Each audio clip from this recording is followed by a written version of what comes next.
This is part two to the Lab 3 tutorial. Um, at this point, you should have created your database, imported your data, and be ready to make a string file and all the other stuff that we get to do. Um, so to start right off, the first thing that we need to do is generate a string file.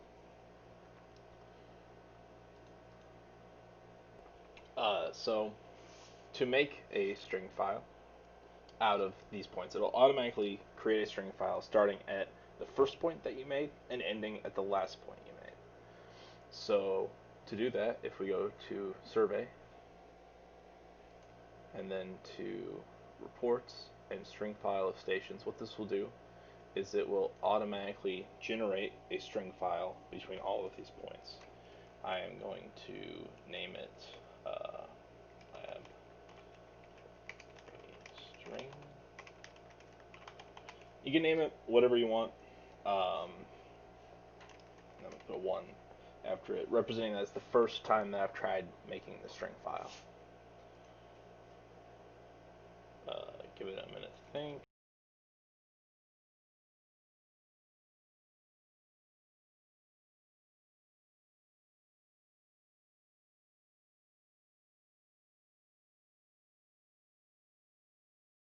Once your string file is created, it'll kind of pop up over here, and it'll show it has this. This is a string file symbol. You'll just click it and drag it out here, and there we have a string.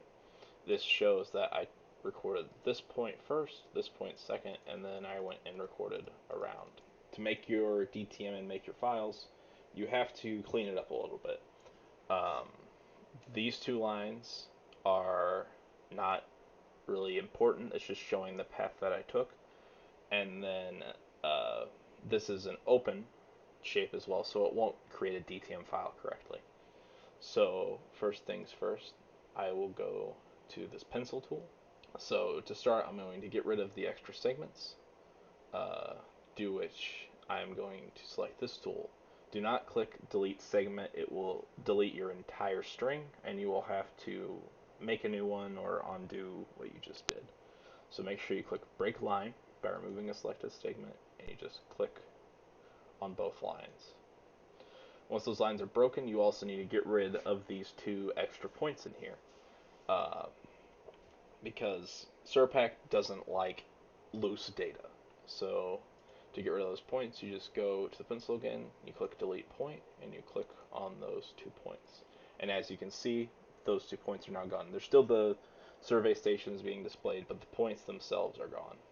The next thing you do is click on close the segment, and then you'll just click between these 2 points. It'll automatically close the segment. This is now a closed shape, which is what Surpac requires in order to do what needs to be done. You need to go to File, Save, String DTM, um, and I'm just going to save it as the clean one.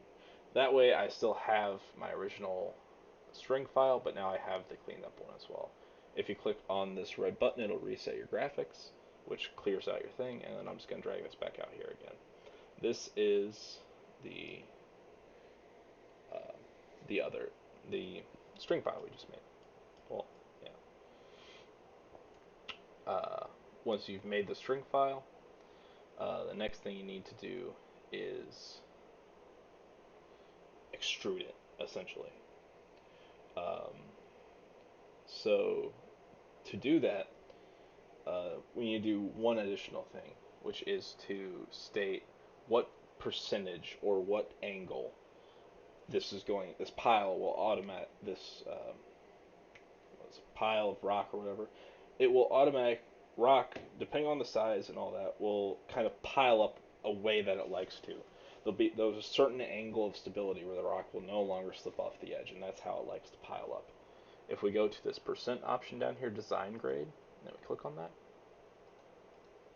it asks us to enter uh, either you can enter it as a percentage gradient, you can enter it as, well, over this many feet it raises this much, or as an angle, which is what we will be doing for this lab. Um, yeah, you go to Design, Expand String, to Elevation. Wait for it to load. Might want me to choose a string. Alright, once it pulls up, the elevation that we are extruding to is 995 feet. Um, we are going up and we are contracting. Um, if you don't click contracting, it'll make, like, instead of it getting smaller as it goes up, it'll expand as it goes up. It'll look kind of like a horn or something like that. So you want to make sure to click contract. Click apply, and then it will automatically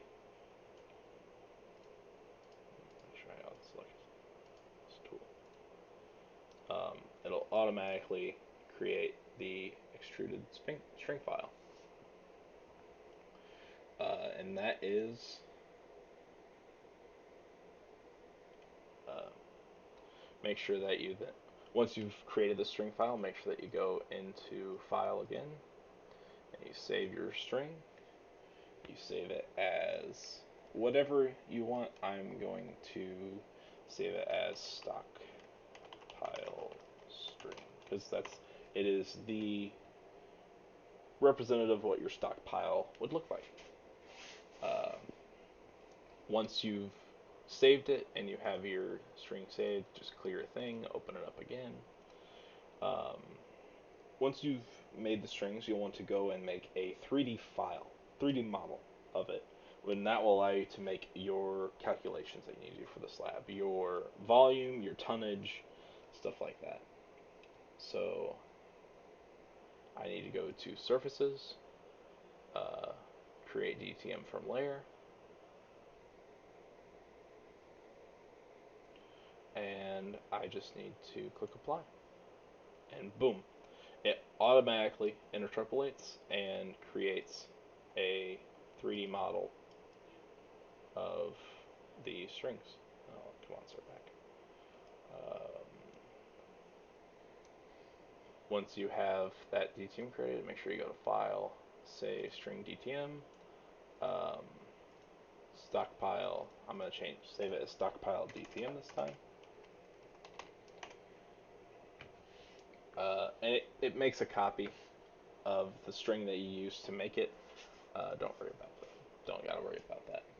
Once you've made the DTM, the last thing that you need to do in Surpac is calculate your tonnage and volume from the stockpile. Before you do that, you need to have an extra thing, um, which I already have. This file will be available to download from the from Canvas, and it just says data mine topo lab 3, and in it has these 3 files. I'm going to copy these over to the folder that I have the lab data in. Oh shoot. Alright, copy them over to my lab 3 data, and you can see that they pop up here, which, if I remember correctly, yeah, this doesn't work. If it doesn't work for you, which I don't think it will, you open up, reset your graphics layer, and then you open up the experimental mine topo.string, and this is what that looks like. This is what your standard kind of topography looks like. You know, if you look down at topography maps and it shows hills and stuff, this is kind of how they create that. Although a lot of times, the old times it's drawn by hand, but now they do it using 3D models. Like down here, you can see the mine entrance. Yeah, you can see the mine entrance down here. You can see the other mine entrance here. And then here's the muck site that we've been doing some work in.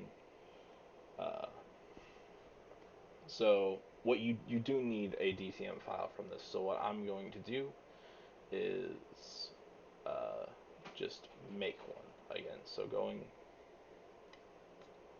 all you have to do is go back to Surfaces, create DTM from layer, and just make another DTM. wait for it to load. This will take a while. It's got to interpolate a whole bunch of things.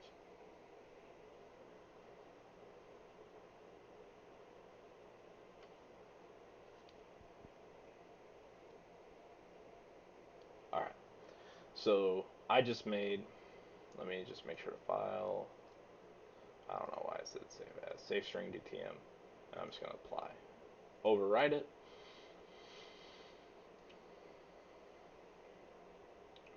Clear my graphics layer, and then drag it back out there.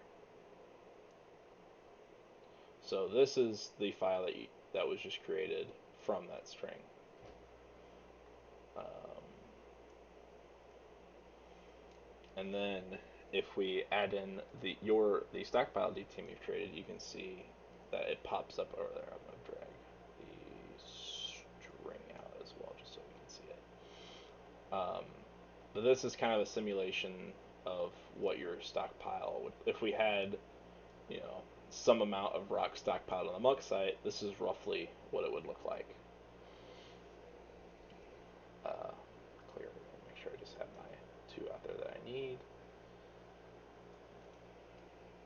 To do the calculations for this, it's very easy. This is what makes Surpac a program that is useful in industry. You will go to um, surfaces,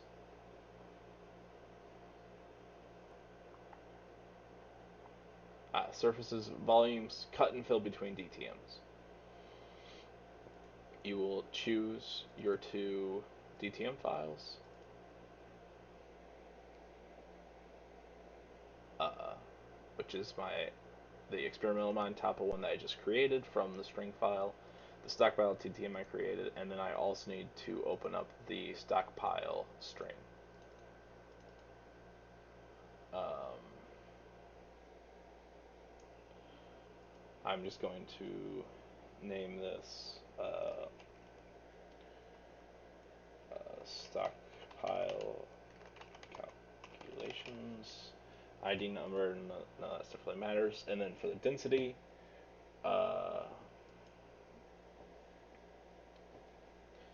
I believe the density is in tons per cubic foot. I'm just going to do 0.061 and output it as a node file. Click apply.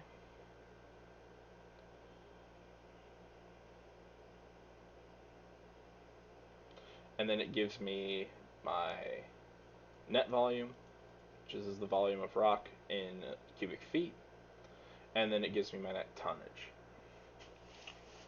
Surpac saves a lot of time having to hand calculate it. Uh, Once you have that, make sure that you mark down these two values for your report.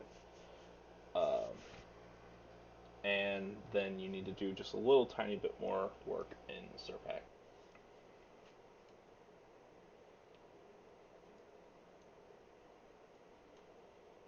Um,